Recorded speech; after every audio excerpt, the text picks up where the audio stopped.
Welcome back to the deep dive. Today we're looking at something that, frankly, sounds a bit like science fiction. It's called the Custom Virtual Campus Roadmap, or CVC. Mhm. We're diving into the plans for an AI platform meant to completely automate building and running educational institutions. And uh, the really wild claim, launching a whole virtual campus in under 30 minutes. It is a seriously disruptive idea, and to really get why that speed is such a big deal, you have to see the bigger picture. The CBC is aimed squarely at the global skills crisis. Okay. It's trying to fix three sort of systemic problems with how education usually works. Right. Let's break those down, because they really set the stage for what this CVC thing is trying to achieve. Okay, so the first big one is curriculum lag. You think about fields like AI or biotech, Yeah. they change so fast, right? Skills needed to evolve maybe monthly. Yeah, constantly. But traditional university programs, they can take 2, maybe 3 years just to update their curriculum, get it approved. The content's already old news by the time students graduate. That gap. Yeah. It's huge when you're trying to get a job. Exactly. Then the second problem, limited scalability. A great university might handle, a few thousand students well? Mm-hmm. But we're talking about millions globally needing new skills. The traditional model it just can't scale up that fast. And the third one you mentioned feels, I don't know, maybe the most fundamental, opaque outcomes. Yeah. Like you spend years on a degree. Mm. What did you actually learn effectively? There's no single standard way to measure how well knowledge was transferred, how much stuck, how efficiently it happened. Was it worth the time and money? It's hard to say objectively. So the CVC's mission is pretty direct. Shift institutions from just being like keepers of content Creators, yeah. into outcome generators, things you can actually measure that are super efficient. Okay, that 30-minute claim, let's unpack that because, that's where you think, okay, wait a minute. Launching one new program can take, 6 months?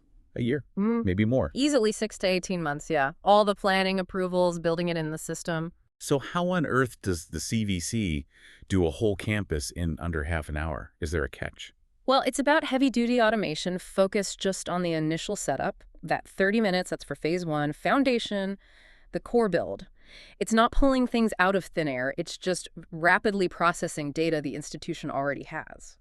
What are the specific tools making that happen so fast?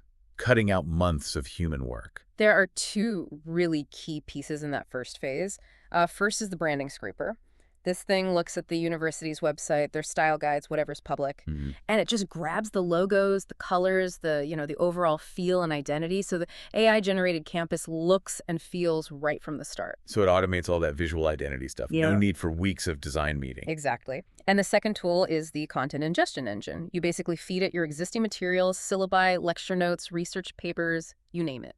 The engine processes all that, figures out the structure, and automatically builds the initial learning pathways. The roadmap mentions a pilot at UCR University of California, Riverside, where they got a functional academic shell up in under 30 minutes. That's the proof point. Interesting. And it's not like you get just one big product, right? The roadmap talks about 3 different layers of deployment. Institutions can kind of ease into it. That's right. Layer 1 is the basic start, the segment or school homepage. It's an auto-generated microsite. Comes with student support from an AI called Brainy AI Mentor. It's the quickest way to get something up and running. But things get more dynamic at layer 2, the course level experience. This is where a course isn't just a syllabus anymore. Right, it becomes like a mini campus itself. In layer 2, you get things like AI-generated white papers based on the course content, keeping it fresh. And crucially, you get integrated XR laboratories. XR labs. Yeah. Let's pause there. Are we talking about everyone needing VR headsets? What does that actually mean here? Not necessarily headsets, no. Think more like interactive browser-based simulations. Maybe you're in a business course. Suddenly, you're in a scenario managing a supply chain crisis, using real data, but simulated. The system tracks how you approach it, what tools you use, your decisions under pressure. It's measuring application, not just if you memorize something. That feels like a key difference, moving from knowing about something to showing you can do it. And then layer 3. Layer 3 is the whole package, Yeah. the full B2C university platform. This is the complete public-facing virtual university. Enrollment systems, payments, student portals, everything ready to take students from anywhere. Okay, beyond just building things fast, maybe the biggest shift here is tackling that opaque outcomes problem you mentioned. That's this knowledge transfer efficiency metric, KTE. Yeah, KTE is positioned as the new way to measure success. It basically forces everyone to look at four things at once: how well students master the material, how much they retain, how fast they get there, and the cost. Right. It combines all that into one number, a single score you can compare globally. But wait, putting a number on education, doesn't that feel a bit reductive? Is there a risk schools just chase the metric, maybe cut corners on actual deep learning to make the numbers look good? That's a really important concern. The argument in the roadmap is that making these things measurable forces transparency.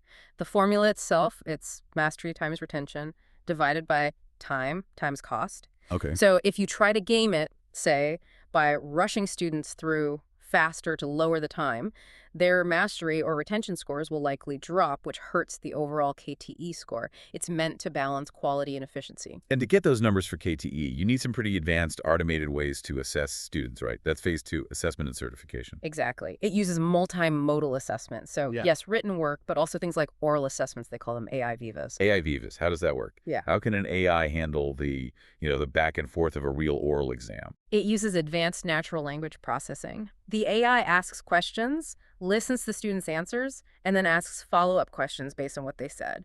It's trying to gauge real understanding and critical thinking, not just pre-rehearsed answers. Okay, interesting. You combine that with those immersive XR mission-based evaluations from Layer 2, the practical scenarios, and you get a much richer picture of what the student can actually do. And once they prove competency, the certification part is automated too. Yep.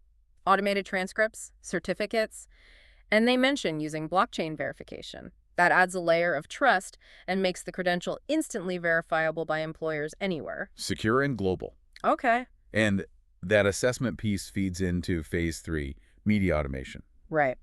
Once a course is proven effective, based on assessment data, this one-click content feature kicks in. It can automatically generate a whole suite of media: podcast episodes summarizing the content, presentation slides, promo videos, even press releases. Wow. So every successful course instantly becomes a marketing tool, already branded, without faculty or marketing having to build it all manually. That certainly highlights the efficiency. Let's make it concrete. Give us a real-world example, like this University Rapid Program Launch use case. Okay, imagine a university sees huge demand for, say, AI and data science skills. They want to launch 5 new certificate programs. Traditionally, that's maybe an 18-month process, minimum. By then, the market might have shifted again. Right, they missed the window. Yeah. So with CVC, They upload their existing program ideas, maybe some core materials. The claim is those 5 programs can be up and running, ready for students in under 1 week. under a week. And not just basic shells. They come with those integrated XR labs for practice and the 204/7 Brainy AI mentor for support right from the start. And the UCR extension pilot you mentioned earlier, it backed this up. Yeah, it apparently showed an 80% reduction in the time needed to launch programs while still meeting academic quality standards, partly because of those advanced assessment tools. But with all this speed and automation, the worry is always about quality control, right? Academic integrity.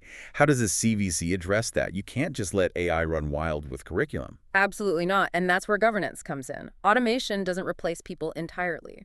The key safeguard is called faculty-in-the-loop validation. Okay, what does that mean? It means the role of the professor changes. They spend less time creating basic content. The AI does that initial heavy lifting. They spend more time acting as curators, reviewers, validators. Ah, so they're the quality check. The experts ensuring the AI's output is accurate, relevant, and actually teaches well. Exactly. They have the final say before anything goes live. They ensure it makes sense for their students, meets standards, aligns with ethics, and complies with data privacy rules like FERPA or GDPR. It's mandatory oversight. So wrapping this up, the CVC roadmap seems to be pushing for a fundamental shift, moving education away from a slower, content-focused model towards something driven by measurable outcomes, speed, and this blend of AI and XR. And if you tie it back to the skills crisis, the goal is pretty explicit. It's about creating a clearer, faster, more measurable path from skills to jobs to income. It aims to connect learning directly to economic results. Which brings us to a final thought for you, the listener.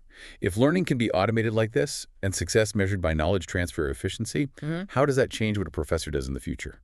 And maybe more importantly, what skills or knowledge should you be looking to gain right now to thrive in an ecosystem that's changing this fast? Is your current way of learning keeping pace? We'll leave you with that. See you next time on The Deep Dive.